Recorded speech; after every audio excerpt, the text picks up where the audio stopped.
Muy buenas tardes a todos, ¿qué tal? ¿Cómo están?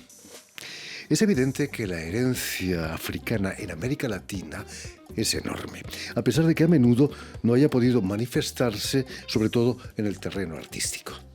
Pero afortunadamente las cosas están cambiando gracias a la labor de artistas y personajes como nuestra invitada de hoy, la fotógrafa peruana Milena Carranza Valcárcel, curadora de la exposición Perú Noir que acaba de inaugurarse aquí en París.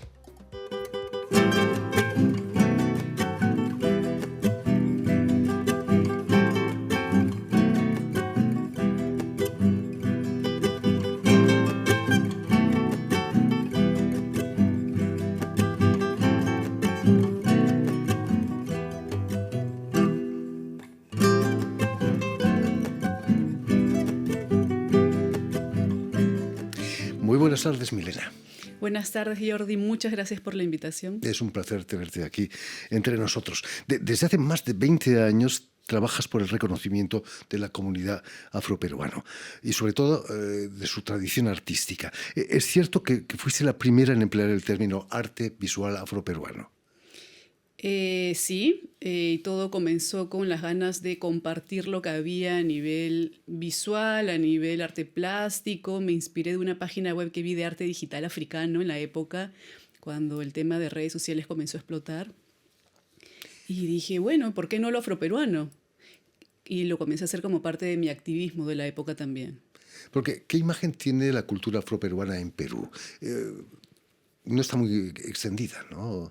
A ver, la cultura afroperuana marca nuestra identidad nacional, si bien a nivel de porcentaje formal se dice que hay entre un 3 y un 4% de población peruana es afrodescendiente o se identifica como afrodescendiente. Más bien justamente el tema artístico, sobre todo música y danza, es el que atraviesa este aspecto cultural con el que todo peruano se identifica.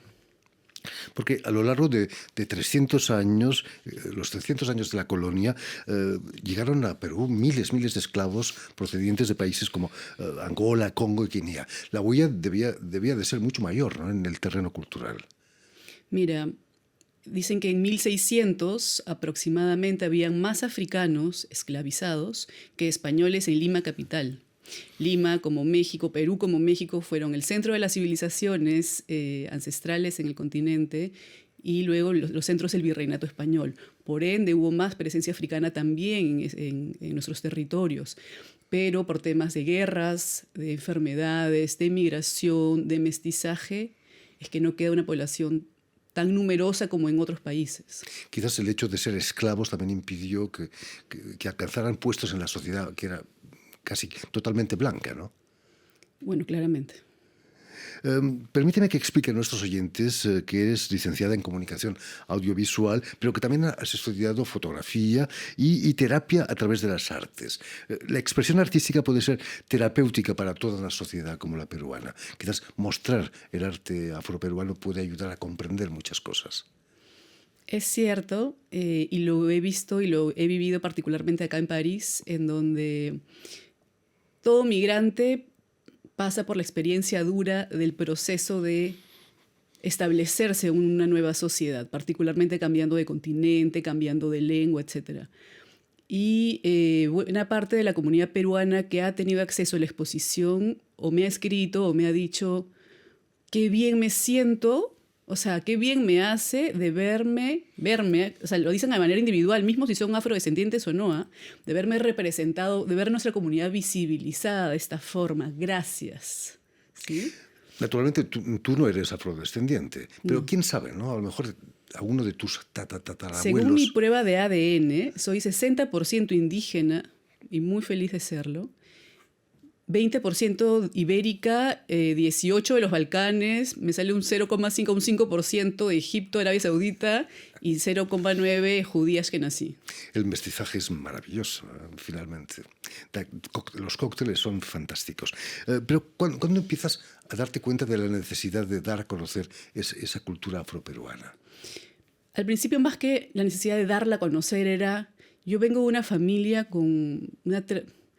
cuya herencia es la lucha política y el arte en Perú. Entonces, de manera natural y orgánica, mi tendencia era hacia ahí, ¿dónde hacemos activismo? Lo curioso es que tenía a la mano el tema de, por ejemplo, de mi generación de jóvenes en las izquierdas peruanas, ¿no? En el activismo estudiantil, en la universidad, etc.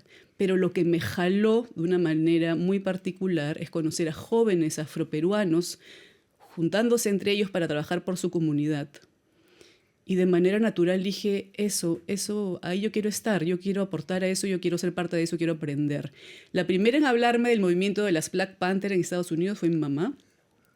Teníamos el manifiesto del Black Power en casa de Stokely Carmichael en la biblioteca. Mamá me lleva a Saña, que es uno de los territorios afroperuanos más importantes, aunque ya no haya tanta población afrodescendiente como tal, pero sí mestiza y afrodescendiente de muchas generaciones. Ella fue la que se conecta con el movimiento Francisco Congo, el primer gran movimiento activista en los 70s en Perú. Y a través de ella creo que recibo eso sin nombrarlo.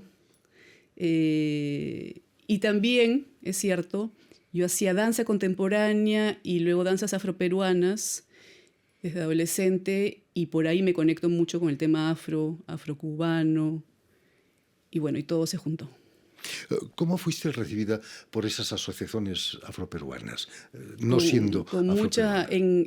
Con mucho amor, con mucha apertura, más bien era bien interesante y bonito que vieran que una persona no afrodescendiente tuviera ganas de participar, de reconocerse como parte de, sin necesariamente serlo por sangre, digamos, ¿no?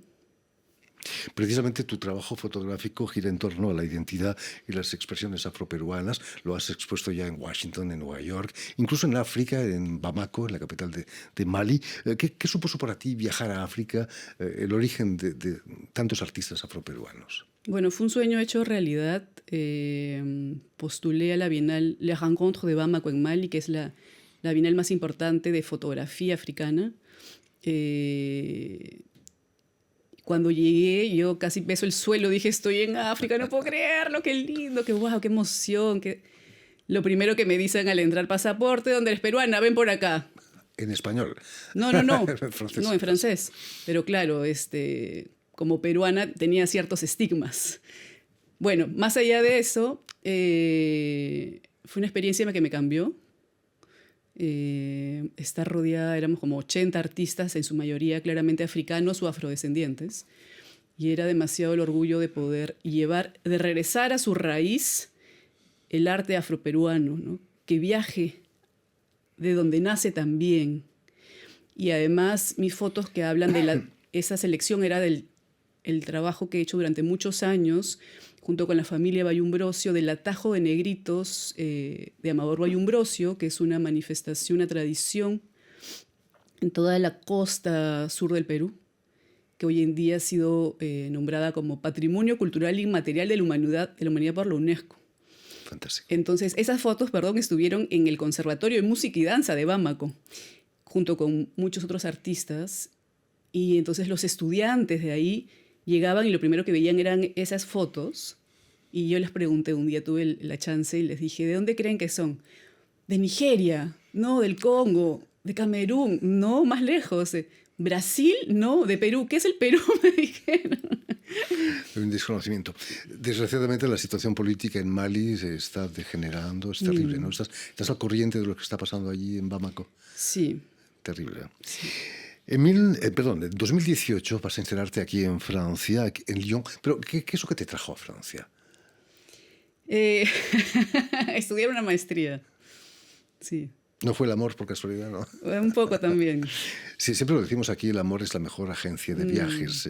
Sí, vas a vivir primero en Lyon, donde participas ya en asociaciones de estudiantes africanos. ¿Qué diferencias esenciales vistes en la manera de encarar la cultura afroperuana y aquí en Francia la cultura africana? Eso fue muy interesante de vivir, de experimentar, de conocer de cerca.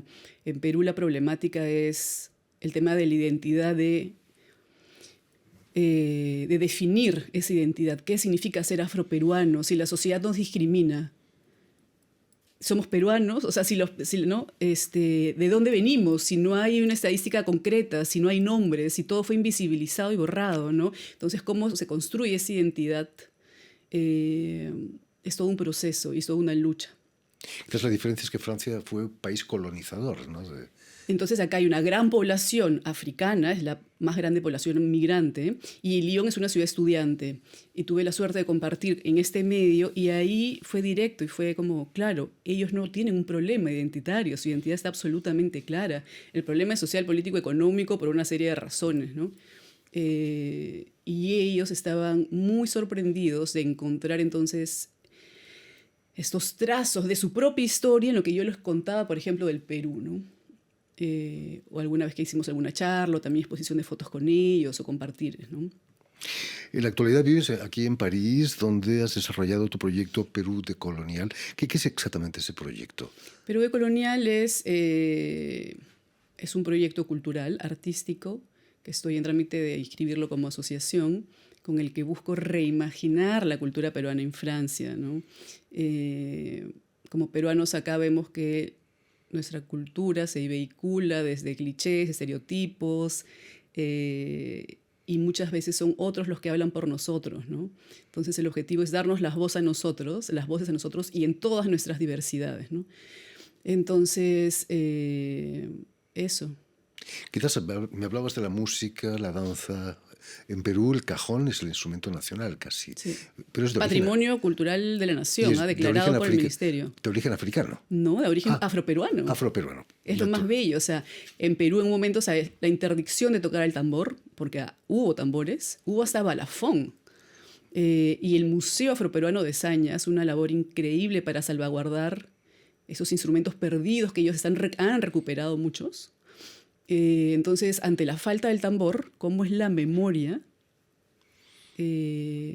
Buscaron una caja. Exacto, entonces la historia cuenta que en el puerto del Callao, que está al costado de Lima, ¿no? Un puerto histórico, llegaban las cajas, las merchandise, ¿no? Sí, las mercancías. Las mercancías, y de tanto coger esas cajas, comenzaron a tocarlas. Y vamos a ver, hay una de las obras de César Octavio Santa Cruz, artista que vive en Bordeaux, que presenta un cajón hecho con una caja de vinos, además de Bordeaux, que tiene toda la historia como puerto negrero, que no me gusta esa palabra, pero así se le define, de cómo se construye este cajón. Y el cajón se convirtió en el instrumento nacional percutivo que acompaña a la música criolla, que es nuestra música como tradicional nacional. Y que incluso en España ha sido importado para el flamenco también. Exactamente, entonces ahora todo el mundo cree que es español y no. No. Pero volvamos a la exposición Perú Noir, Perú Negro, de la que eres curadora y que acaba de inaugurarse en el Lidl Africa Paris Village.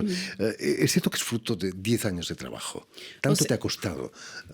A ver, más que como durante 10 años he preparado esto, durante 10 años he bebido el tema, he investigado, he hecho entrevistas a artistas, he seguido la trayectoria de los artistas, he compartido, porque tengo un par de páginas en redes sociales sobre el tema, y he intentado hacer la exposición, he conversado con curadores, alguna vez con alguna galería, hasta que por fin se dio, ¿no?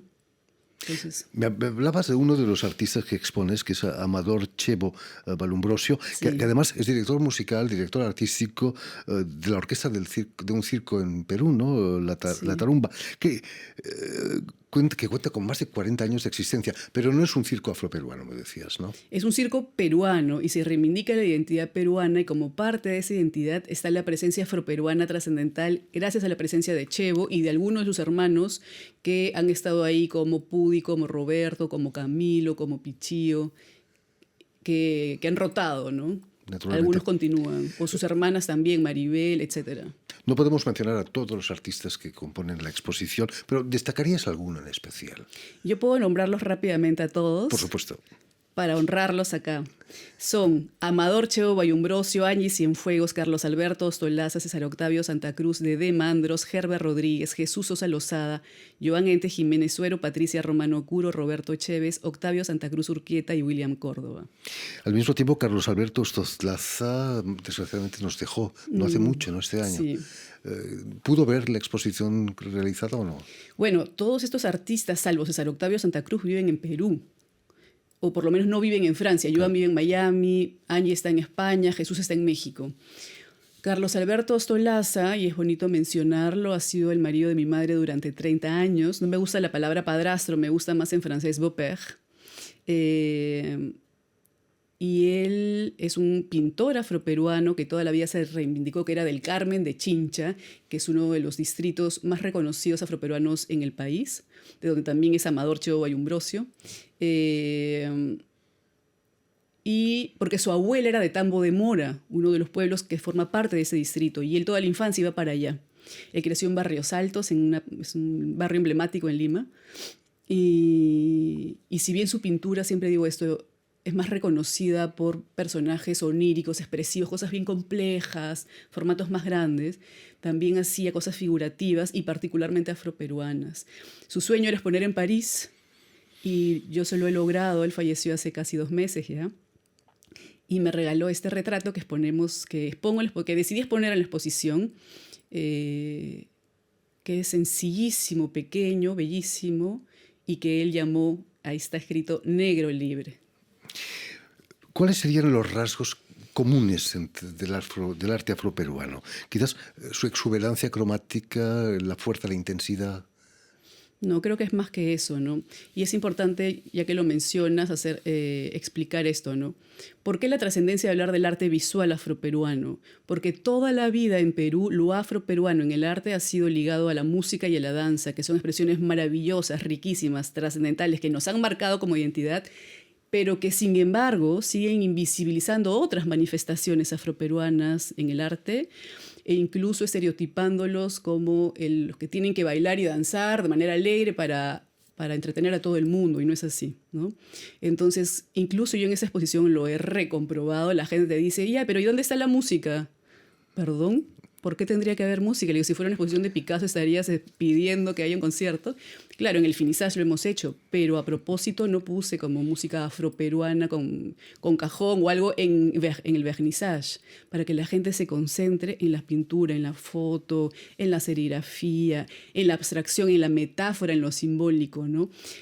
El arte visual es considerado de las bellas artes, por lo tanto no se ha comprendido que haya arte afroperuano, porque entonces por la discriminación no hay bellas artes afroperuanas. Sí las hay. Desde inicio de la República, con Pancho Fierro, es un gran artista que hizo toda la crónica visual, toda la memoria de la época, que hasta el día de hoy sigue marcando nuestro imaginario al respecto, por ejemplo. Como decimos en España, es de cajón. De cajón, exactamente. En fin, pues ya lo saben, la exposición Perú Noir, Perú Negro, estará abierta en el Little Africa Paris Village hasta el 15 de diciembre. Por cierto, está en el Distrito 18, si no me equivoco. Está de manera en el emblemático Distrito 18, en la Goutte d'Or, en Barbès, en el barrio africano de París. Una población muy africana también. Exactamente, lo estamos haciendo ahí gracias también al apoyo de Jackie Gompi, que es la que dirige Little Africa Village, que es este espacio concept store, espacio cultural, espacio para la comunidad, etcétera, relacionado al arte africano tradicional y contemporáneo. Y es como que el barrio nos recibe, es como que la comunidad africana nos recibe, y así hacemos el puente directo para que se comprenda que lo afroperuano también es africano, que forma parte de esta diáspora histórica, pero también que el arte visual afroperuano contemporáneo forma parte del arte contemporáneo mundial y afrocontemporáneo. Naturalmente. Muchísimas gracias, Milena Carranza Valcárcel. Mucho éxito con esta exposición. Te agradezco, Jordi. Permíteme también que dé las gracias a Steven Hesley y a Diego Tenorio, quienes se han ocupado hoy de la realización del programa. Chicos. Y también saludar a nuestros telespectadores, porque nos siguen en toda América, desde Chicago hasta la Patagonia, pasando por Lima seguramente, gracias a una cadena de televisión que se llama UCL, un canal latino, y una red que se llama TAL, que reúne televisoras públicas y universitarias de los 2 continentes. Y a ustedes, muchísimas gracias por su atención, y les damos cita para una nueva edición de El Invitado de Radio Francia Internacional.